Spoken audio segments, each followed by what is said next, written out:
Hi, I'm Kendall. We are not in my greenhouse today. We are on one of my porches where I have these two window box planters that are self-watering, and I've created bulb lasagna displays in them. And I have a little bit of video of me putting those together. So I thought I would show that to you and explain some of my thoughts along the way in case you wanted to try something similar. Thanks for joining me. So starting here with empty planters, these are the main Fairfield self-watering window box planters. I have set them on these sort of pony walls on my porch, and they also have little artificial turf table runners underneath them that I just decided to put there to protect the new paint on these walls. So the first bulbs I'm putting in are these winter Waltz daffodils. You can see that I put a little layer of soil on the bottom because I know that these daffodils are going to want to root down and have something to root into. So the very first thing I put into the planters was a layer of soil, and then I put some daffodils that are going to get pretty tall. And I also put these hyacinths because I know hyacinths need to be planted pretty deeply. Next, I added some soil, and then the next layer is tulips. I didn't put too much soil. These layers are pretty close together. And some Narcissus Minnow. So these are teeny tiny, cute little daffodils. And they have pretty small bulbs too. And I sort of put those around the edges because I knew they would be smaller and shorter and I wanted them to pop out in front of everything else. So tulips are more in the center and tiny daffodils around the edges. And then I have these smaller botanical tulips I just sort of dotted around, and a layer of the Tête Bouclé, which is similar to Tête or Tête, but with a more frilly interior, and Golden Echo miniature daffodils, which say the word miniature, but they're a little bit larger. Those are not up yet, but the Tête Bouclé are up, and I love them, and I would definitely be using them more in the future. So here you can see me dividing a Heuchera coral bell that I shopped from my own garden. It needed a spot, and I split it into three and placed those in sort of symmetrical places in the planter, putting the largest one in the middle. And then I also divided up some forget-me-nots that had overwintered in a pot that I had never gotten in the ground, so I went ahead and divided those up and put them in the planter as well. And then in this top layer I put some Anemone Blanda wind flowers, which really I should have soaked and probably needed to be cold stratified.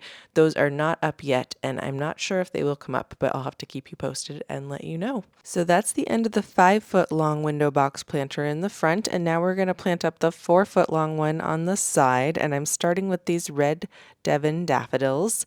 I wanted to put these toward the bottom because they do get taller overall, but they already came up, and so I think they'd already sprouted here, and they must be pretty fast growing because despite being the bottom layer, they have already emerged and are beautiful. Next, we have the Menton single late tulip. So I put some of these in the front planter as well. I have not seen these emerge yet, but I put them toward the center and tried to group them in groups of 3, sometimes 5 if I had enough. But in this case, I only had 10 tulips, so I think I mostly did groups of 3 across there. And then I put some hyacinths in here for scent, mostly in a little pop of white. They were actually some of the first things to emerge, and they really did smell good, especially when hit by the sun in the afternoon. And then I put a couple of fancy tulips over here, some Jericho and some Dazzling Desire. They are just starting to emerge now, so I'm excited to see a little more of those. And of course some Tête Bouclé, and then a new one, Geranium Tazetta in this, and some Persian Pearl botanical tulips like I had in the front planter as well. So a few new ones and then some repeats. It's always nice to repeat some things across your landscape and across your planters to create a feeling of uniformity and cohesion. And then it's also nice to have a few new surprises in there as well. So here you can see the pot of forget-me-nots that I'm going to divide. This one was a little more clumped together, so I only got 2 big clumps of forget-me-nots, but that's okay. They still give me that cohesion of having those little blue flowers in there, even though there are 2 larger clumps instead of a bunch of smaller clumps like the front planter.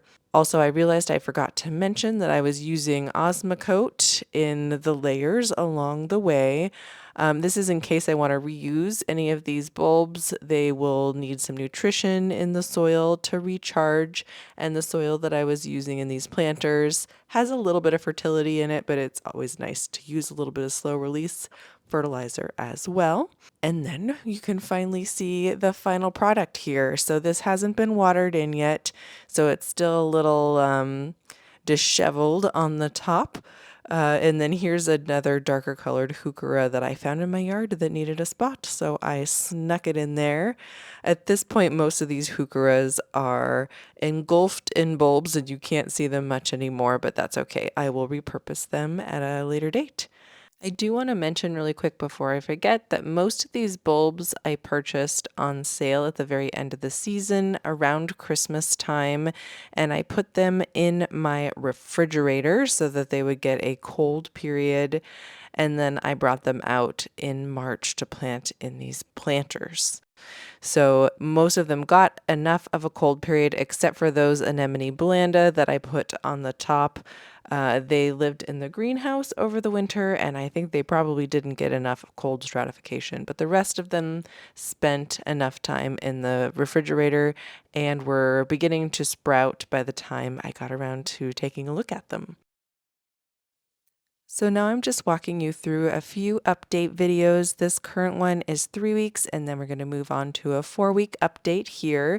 At some point, about a week to 2 weeks after I planted these planters, I did put some lettuce seed across the top of them. So you can see here where I put the lettuce seed and it kind of dried out.